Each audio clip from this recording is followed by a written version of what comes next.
is Smart 24 TV and you're watching SMB Smart Means Business. I'm Rita Cabanyoro and we'll be taking a look at what is happening around the world of business in the country. First, we're going to look at URA performance for the last financial year, and this comes after performance report. Now, half a year net collection of the financial year 2021-2022 is about 45.44%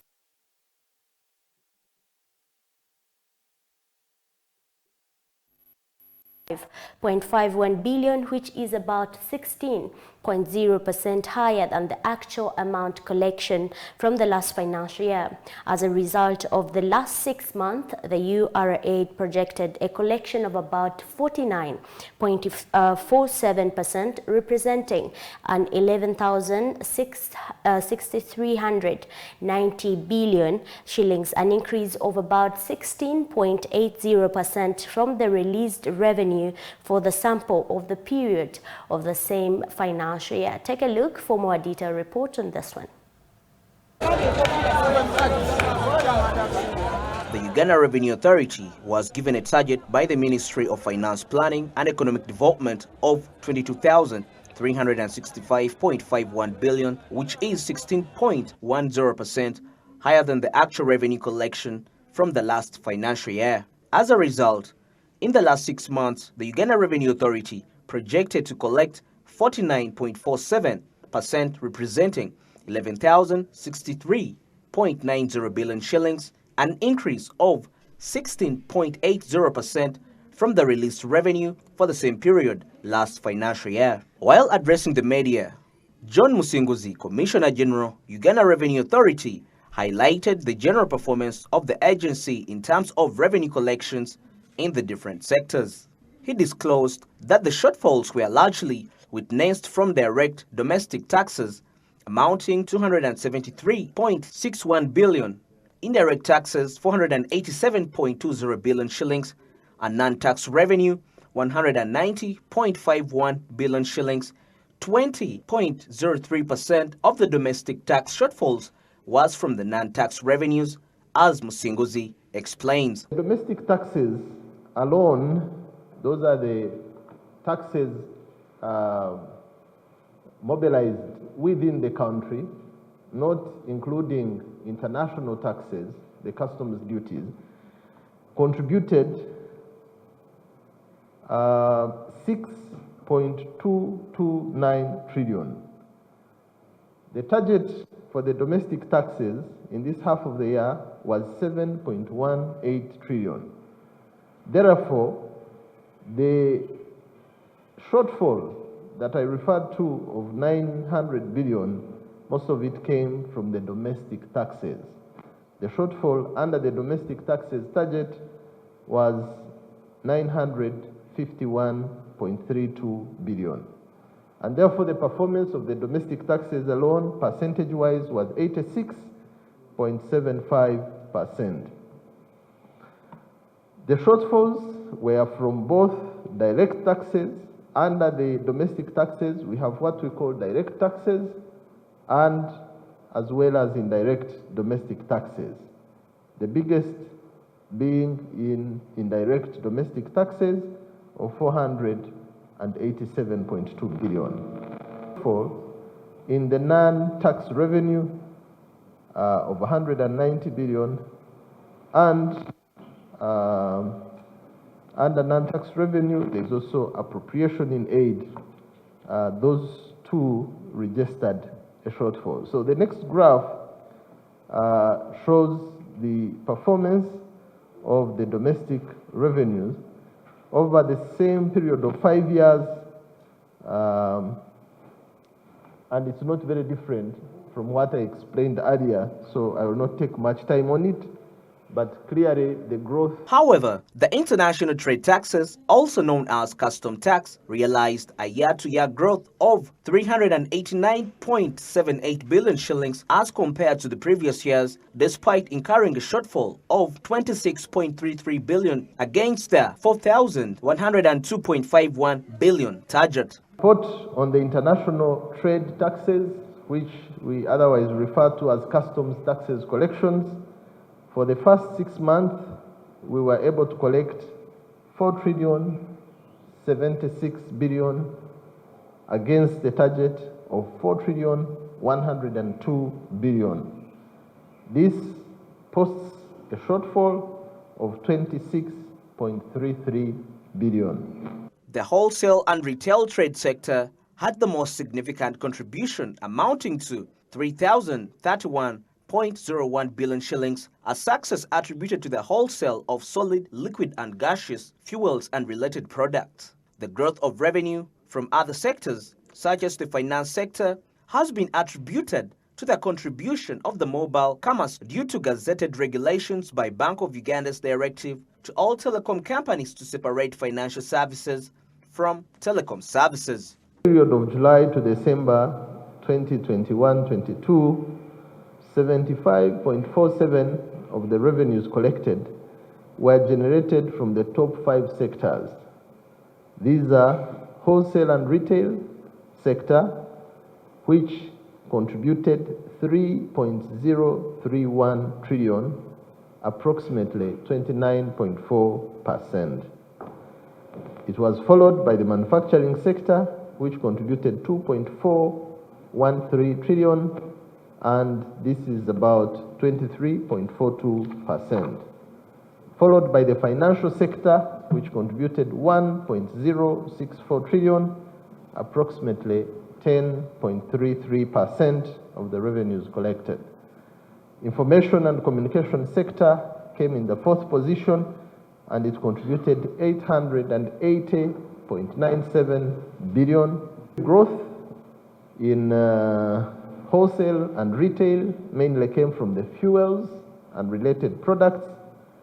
The growth in the financial sector came from mainly the transfer of mobile money under regulations by the Bank of Uganda to move into financial services.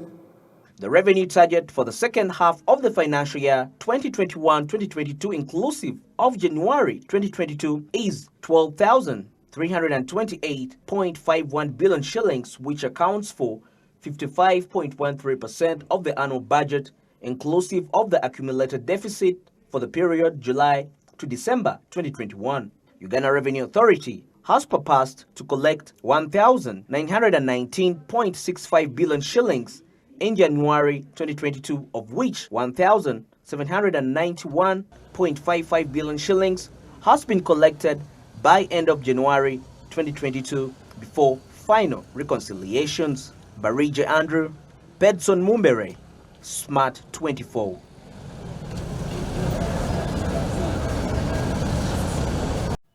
Thank you, Andrew, there. And earlier on, we had Musinguzi Rujoke, the Commissioner General URA, speaking, giving a performance report for URA. And now moving forward, we're going to be looking at how ICT Ministry is lobbying for tax reduction on the ICT devices. Now, the State Minister in charge of ICT and National Guidance, Godfrey Baluku Kabyanga, who is one of the initiators of the I beg your pardon. Godfrey Baluku, while addressing the media, he highlighted on how the ministry is looking forward for lobbying the removal of reduction of taxes onto the ICT devices like smartphones. In an interview with Smart 24 TV, he says in a good number of Ugandans are into accessing the quality smartphones, but however, this has contributed onto a high move of an economic recovery, but it is still facing a huge challenge when it comes to taxes. This brings hope to Ugandans as well. Digital broadcasting migration is a process by which broadcasting services offered on analog networks are transferred to digital networks. In 2015, Uganda Communications Commission effected the switch off of analog TV transmission in line with the June 17th deadline set by the International Telecommunications Union for African countries to migrate to digital broadcasting. The policy approved by Parliament of Uganda in 2011 was meant to improve access to quality broadcasting services across the country and to promote local content development, like officials said. But the transition is also limiting access to information for many. According to the Minister of State in charge of ICT and national guidance, many Ugandans have less accessibility to quality ICT devices like smartphones, something that hinders the digitalization of the country. He underscored the need to reduce taxes on such items. He says that even during COVID-19 lockdown, children could not execute their studies through Zoom. But two, the biggest problem which we experienced during COVID are the devices. Because even when classes were going on Zoom, some on TV, some on radios, the children didn't have the devices to use. That's why at one time the president said, but can't we buy radios? But now now that's the biggest problem. Now what we are trying to see, even yesterday we met our ICT committee, and we are trying to see how can each and every person get a device, at least which can access internet, which can access Zoom. But yet we have a lot of services that are extending in the market that are running on those smartphones. So it's in our interest to actually drive that uptake by also looking into the market and the nature of business. There's a lot of business that's running on the mobile phone these days. Young people are making money on things like TikTok. And so to digitalize the economy and enable everyone to carry a smart device in their pocket is in the interest of us at URA. The Minister of Finance is the implementer of these policies, but we are happy to go with such a proposal because you will note that we are really digitalizing the entire tax process through the introduction of the tax stamps, electronic fiscal receipting. We want everyone to be digitally literate, to be able to use that digital gadget to pay tax, to facilitate tax compliance. And specifically, we are looking at simplifying the tax systems. Simplifying the tax systems to the extent that even a semi-literate taxpayer is able to do the return themselves. When Uganda introduced a tax on social media use in 2018, the government hoped the new source of revenue would help widen the country's tax base. Instead, internet subscription fell drastically and the government did not raise the anticipated revenue as most users turned to virtual private network VPN to access social media platforms. The way how internet can be cheaper is if more people hook on the internet. But you can't go on the internet with 2G. So that is the biggest problem. But we are also looking at penetration. Right now, we are working on the phase 5 of putting up the NBI, the National Backbone Infrastructure. The role of URA is really not to formulate policy or come up with tax rates. Yes, we have an input. We advise the Minister of Finance on some of the new taxes. But advice is advice. The minister may take it, may not. And even Parliament, which legislates ultimately and passes law, may take the advice or may not. The chairperson of the ICT committee was even saying, but you people, why can't we tell government to buy people phones? You are getting me? Radios will never get. No, we can get. We buy people phones and then they hook on the internet because we would get more tax from internet than the phone. Because the internet is used every time you are on the internet. According to After Access Report 2021, less than half of Ugandans have access to mobile phone, with 71 of these connected using a basic phone. In 2021, the GSMA estimated that Uganda had a smartphone adoption of 16%, markedly lower than 30% average for sub-Saharan Africa. Bedson Mumbere, Smart 24 TV. The customers you serve already have microfinance institutions they belong to, even SACCOs include. Very well, thank you, Bedson, for that report. Moving further, now we're going to be looking at what traders are hopefully looking out for after the Uganda-Rwanda border opens. Now, the opening of the Rwanda-Uganda border is giving hope to the traders in the country around the prices of various commodities in the country will be reducing. This comes as a result of the peaceful business to be conducted again by the two states, respectively, Rwanda and Uganda. Let's take a look for this more detailed. The opening of the Rwanda-Uganda borders gives hope to traders in Uganda that the prices of various commodities in the country will reduce in prices. This comes as a result of the peaceful business to be conducted again by the two states, Rwanda and Uganda. The chairperson, United Arcaders Traders Entrepreneurs Association, UTEA, shows great appreciation to both governments for coming to common understanding and deciding to opening of the borders. I take this opportunity to thank our dear government of Uganda and Rwanda. We thank you to bring back this relationship between our two countries. Ntale says they welcomed the common understanding by both governments, Uganda and Rwanda, which led to a good relationship between the two countries. He further discloses the relationship is more advantageous for the traders and the country's economy. Opened up these borders, and I think our traders from Bukavu, Congo, and others from Bujumbura, Burundi, and also Rwandese, to come into our Ugandan markets and you buy goods, because we welcome you and we think that if you come, it will boost so much our economy. And I take this opportunity to thank His Excellency Yoweri Kaguta Museveni and General Kainerugaba Muhoozi to intervene. And I think they have got good peace talks with General Paul Kagame of Rwanda. Ntale also says the opening of those borders, traders will operate smoothly through countries like Congo and Burundi. This will ease the route, which is another boost of the economy in the region. He applauded President General Yoweri Kaguta Museveni of Uganda and his counterpart from Rwanda, General Paul Kagame, for engaging in profitable peace talks, which led to positive results. Very well, moving further, now we look at how market research is to enhance business profitabilities.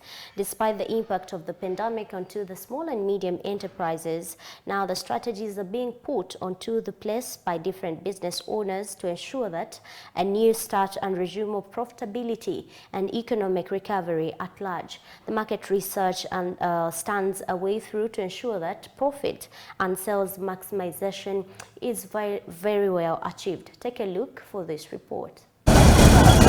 A recent rapid survey of businesses by the Economic Policy Research Center in Uganda reveals that 3/4 of the surveyed businesses laid off employees due to the risks such as operating as subsequent losses which were presented by COVID-19 containment measures. The pandemic, as a result, has left many businesses crippled with a goal to recover sales maximization to the pre-pandemic levels.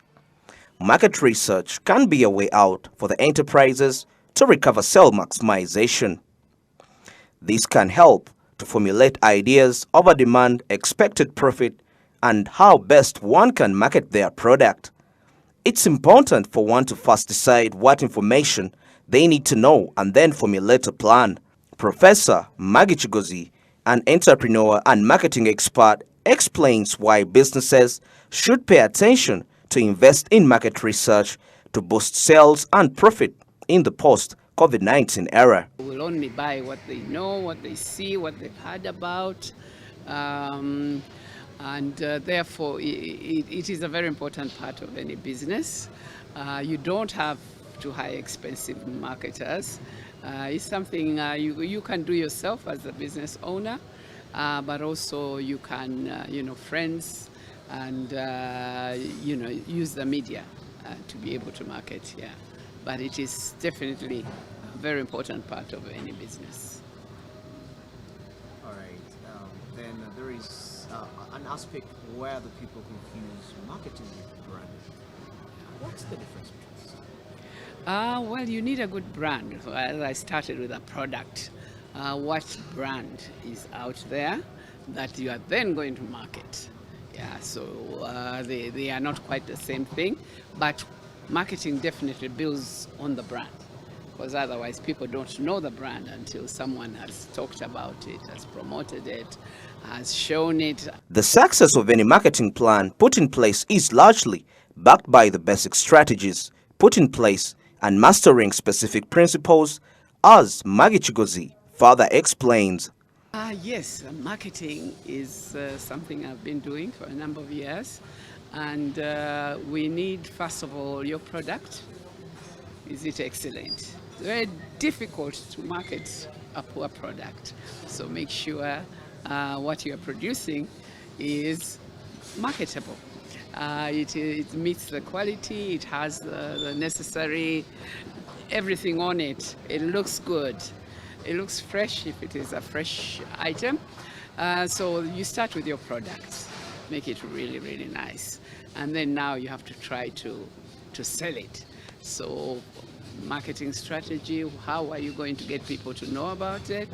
You need to look at your how you are going to market and through which channels. Depending on what product you produce, you need to locate, identify who you think your customer is, and then try to get to them. You need to advertise, tell them this is the best product. Find a way of doing the best way and not too expensive. Marketing is often very, very expensive. If you're looking at, newspapers, television, it's quite expensive. And small companies probably may not be able to afford that, but we now have social media, which is a lot cheaper. And depending on your market, of course, some people are not on social media, so then, you need to rethink how you get to your customer. Is it word of mouth? I think the best marketer of your product is the one who's a happy customer. You tell all their friends that, I bought the best thing from so and so, and that is very beneficial. Of course, if it's the other way around, and they bought your product and it was bad for them, and that's what they say, they can really destroy your business. So worry about your customer, worry about the product first of all, and then worry how you get to link your product with the consumers going to buy it. Chizito Abdul, a participant in the fashion industry, says marketing is very crucial in the post-COVID era, most especially in such a time when one needs to persuade consumers purchase due to excess low demand. Marketing now, if you're not doing marketing, you're in darkness. Your business is in darkness. Marketing is the light. I should say it's the light that brings us a business from the darkness, that people get to know you. If you don't do adverts, if you don't tell the customers what you have, they will not know what you have. And if you wait for customers to come to you, this is way gone. This is from the past.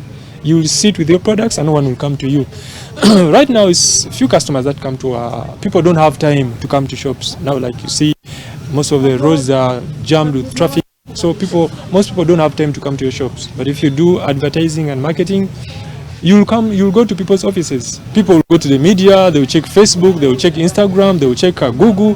This is where they will see products and then say order, because contacts are always there. They'll call you and say, I want this and this. Like we have Jumia. When you go to Jumia, a lot of products are there. This is now a media. They're using that. Now we have to go to a digital marketing app where people go to that platform. If you wait for customers to come to your shops, then you're gone. So it's the best way to do business is to market. Market research should never be underestimated. Many successful new businesses enjoy longevity because their owners conduct regular market research to understand their target market, identify consumer problems, and pinpoint realistic competitors. Barige Andrew, Smart 24. Very well, hope you have got a peek from the market research as we do recover our different businesses. And that exactly brings us to the end of our SMB news coming up live here from Smart 24 TV. I'm Rita Cabanyoro. More will be coming up shortly after the break.